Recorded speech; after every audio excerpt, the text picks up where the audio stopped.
Hey everyone, hopefully you're having a good day. My name's Andy. My channel is Finding Value. Today we're going to rip through Twitter, see what people are sharing on social media like we normally do. It's going to be related to three topics: commodities, financial topics, and or wealth building. So let's dive in. Let's see what people are talking about on social media of the current news of these sectors. If you want to follow me, it's at finding_finance.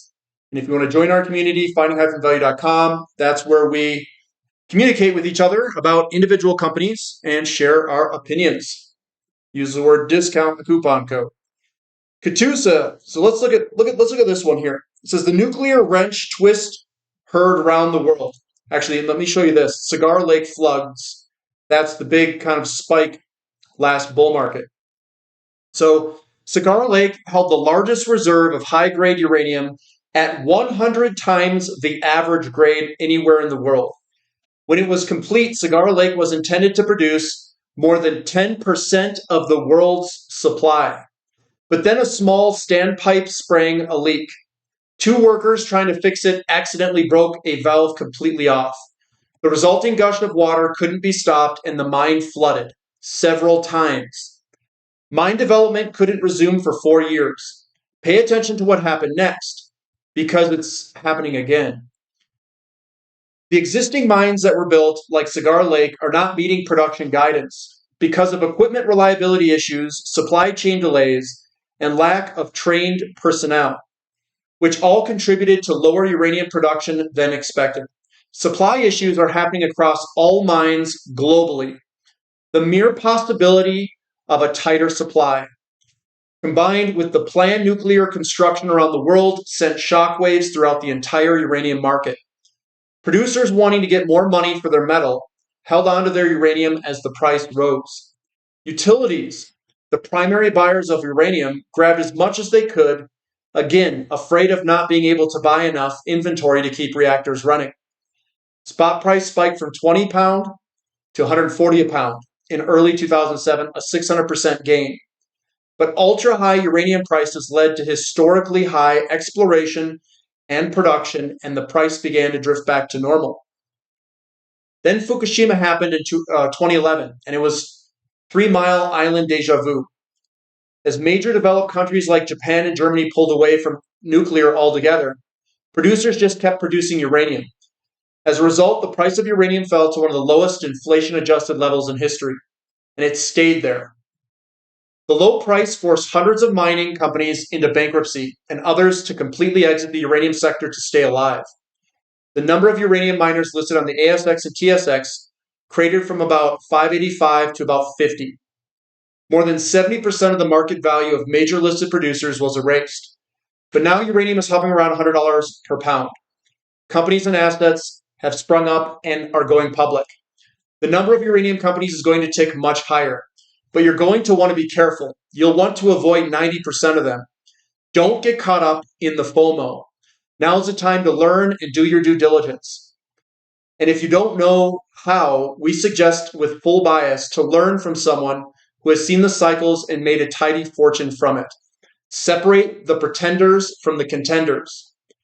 And you will find a nice 230% gain, like subscribers to Kakusa's, blah, blah, blah. Okay. So, wanted to go over that. Nice little thing about that. Now, here's what I want to say real quick. Guys, there's a lot of risk in some of these companies. It's what he said there was all true, and some of these mines are not going to be easy to build.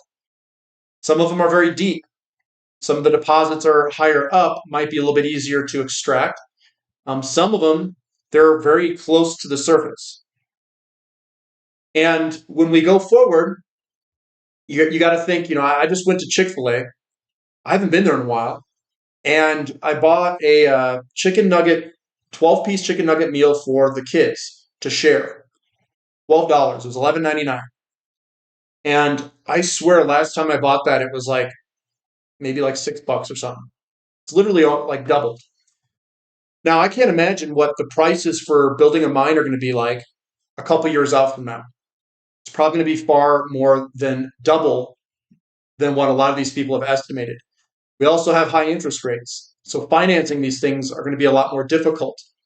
And if we continue to have a lot of supply chain problems, well, that's going to transfer into a lot of the equipment that needs to be built for these mines. You could think, front end loaders, all of the mining equipment and the big trucks. They're not super simple.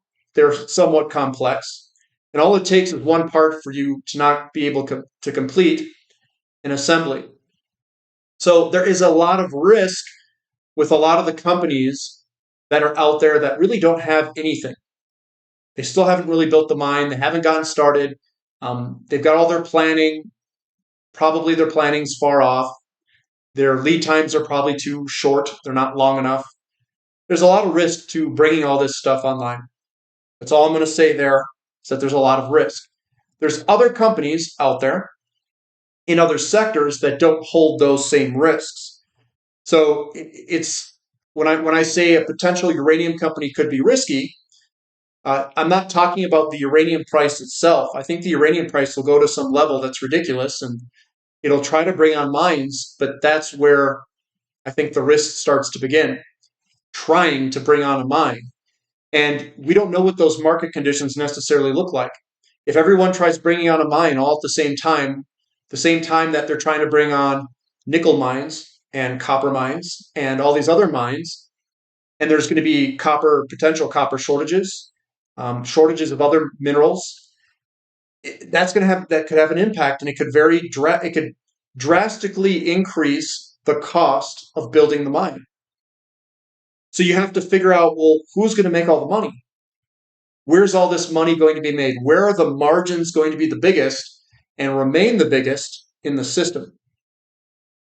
So if it costs uranium $200 or $300 a pound to get it out of the ground, and the price of uranium is only $50 more, that's their margin. Who's going to net the big difference? Who's causing or creating all of the inflation in the system? Yes, I know governments, but who's going to get the biggest margins out of this whole thing? That's what we're trying to find. Defying logic, leading economic indicator index versus the S&P 500. You can see there's a large divergence here in relationship to history. It's as if someone is continuing to buy this. I think we're going to go lower. That's what I think. It says, oh boy, we have a long way to go against the NASDAQ. So this is uranium, the Sprott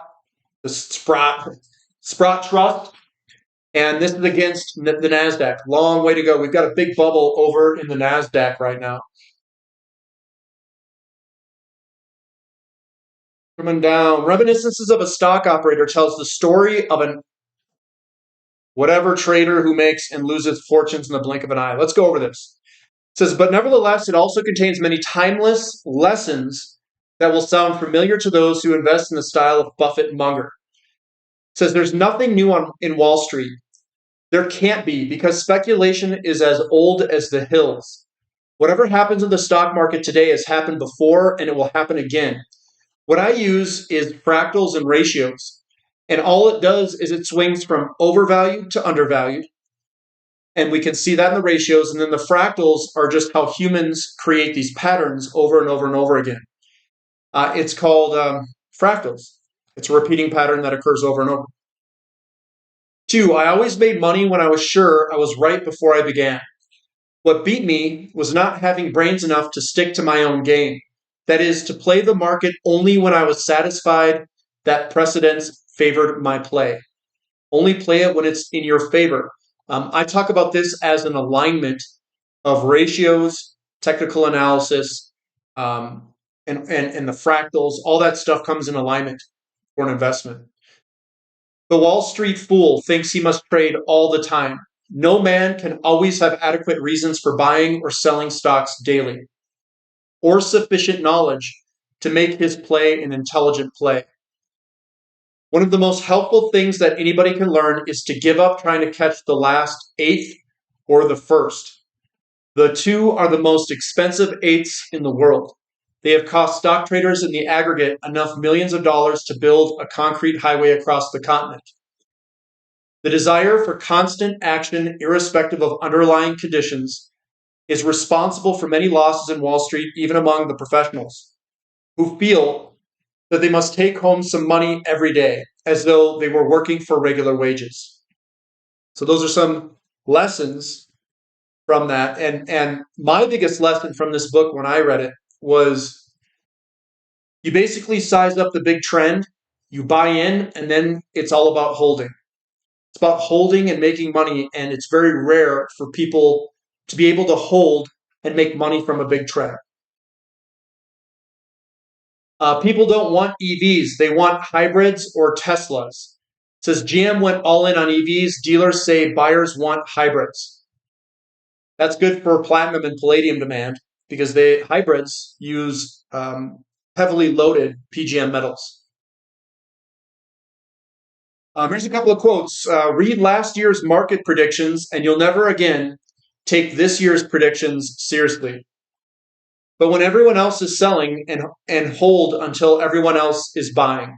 It says, how can you not be positive on crude tankers outlook in the medium term, 3 to 5 years, looking at the graphs below? So crude tankers, this is the OBS percent of fleet and average age. So we've got age going up. That's what the average age on the right-hand side. And then the order book percent is declining to basically nothing. So you have a very low order book and a lot of very old ships. This is crude tanker deliveries. You can see that we are really, really low over the next 3 to 4 years. Let me move that over. There it is. We're real low on the right-hand side here with crude order book. We've got crude tankers order book versus vessels turning 25 years old. You can look out. The order book is really small in relationship to a lot of these vessels turning 25 years old. And that's what it looks like right now out in the future. And then crude tankers fleet development.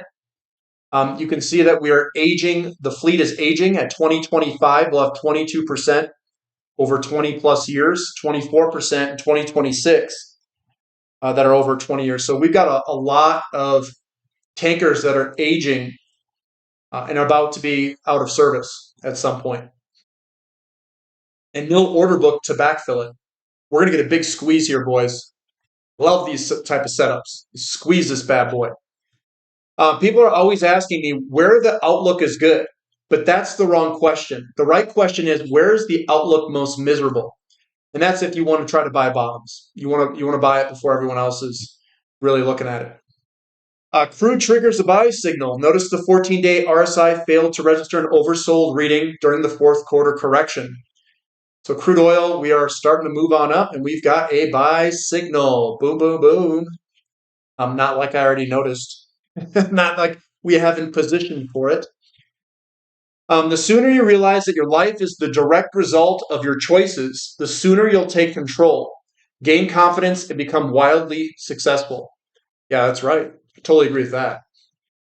Gold over the next decade. So what he did is he took this fractal and overlaid it on the breakout here. If we were to break out, he's got a price of like 13,000 to 18,000 if that fractal were to repeat on a percentage basis like it did before. I don't know if that will be the case, but I could see that occurring. I think 8 to 10 grand is kind of where I think it could potentially go, but that's also, we're going to print a lot of money between here and there. So this could easily be right, easily. It says at least the Fed's aggressive monetary tightening policy has made housing affordable again and wrought out the excess from the previous money printing spree. All transaction house price index is at all-time highs. Yeah, that.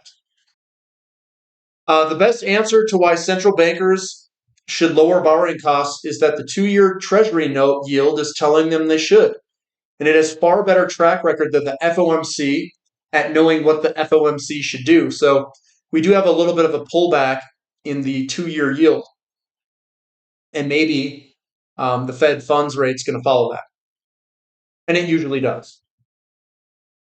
In a strong or improving stock market environment, I like adding the IBD Investors Leaderboard lists to my daily routine to keep a pulse on what sort of individual stocks are setting up and leading the charge.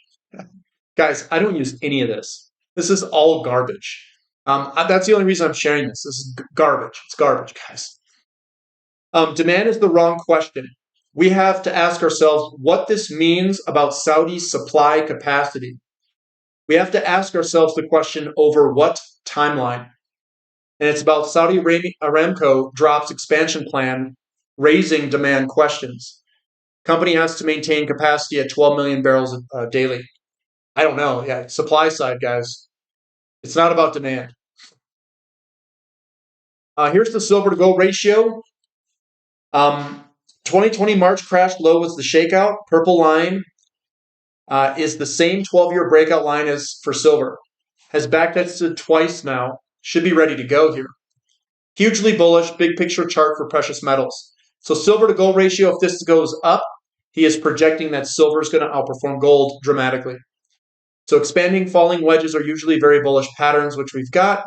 Commodities bear market low in 2020, and then we're going to rip to the upside at some point where silver is going to outperform gold. That also indicates that we're in a commodity bull market when silver's outperforming gold. Just an FYI. Eric Nettle, much speculation this morning on the reason for Saudi Arabia maintaining its MSC at 12 million barrels per day. As one of the most energy literate people that I've ever met, I do not believe today's announcement reflects a bearish pivot on the part of the HRH ABS on long-term oil demand. And there it is for the 2023 forecast for oil demand. And OPEC keeps raising its figures. So I think what they're doing is they're going to leave the oil in the ground, extract it at a slower rate, and probably not try to grow it as fast, which you'll get more value out of it. This is one of the many charts I used to call the commodities bear market low back in April of 2020. The false breakout was obvious back then, and now it is broken out again with great-looking red positive divergence. So this is GYX, the S&P GSDI Industrial Metals Index. We've got a breakout, a retest, and it's starting to break. We are hitting the zero line on the MACD and about to, I think, accelerate to the upside. We've got a huge opportunity ahead of us in a lot of these different sectors to load up before we really start moving. But I'm going to tell you this, at some point, that point's going to be behind us. So despite having absorbed 288 million barrels from the U.S. Strategic Political Reserve, global oil inventories now sit at their lowest level since at least 2017. Bullish. There we go. We're right at the arrow there. We continue to draw down inventory, so be it. Let's drain this inventory levels worldwide. And that's what I've got for today, guys. So give me a thumb up for the content. Subscribe to the channel if you haven't. Subscribe to the website if you like. And we'll catch you next time. This is Finding Value.